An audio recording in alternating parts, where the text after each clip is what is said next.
I tend to gravitate towards kind of oddball motorcycles. I probably have my dad to thank for that. So he built this bike in the mid 90s, and it's pretty unique machine. It's got a Kawasaki 3-cylinder engine with an extra cylinder added on. So back when he was building this, I mean, it was a pretty out there concept, and kind of seeing that unfold as a project and as a process, and him bringing it to the racetrack and kind of some of the reactions to it, I think that really stuck out at me as a kid. And kind of seeing his passion when he raced it in a 3-cylinder form too. I mean, this was his passion. He'd be working on it through the week, getting it ready.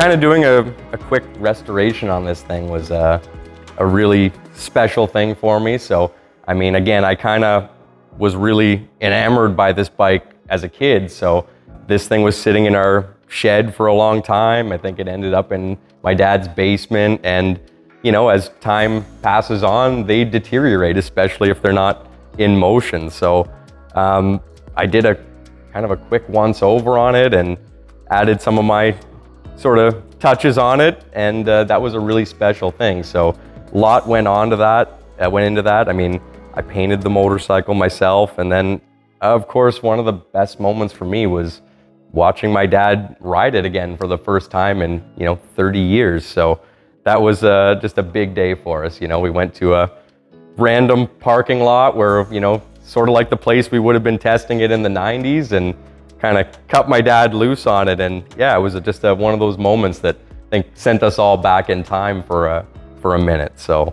hearing this thing fire up it's kind of unforgettable. So it's like a bit of a symphony coming through that exhaust, but definitely a big moment.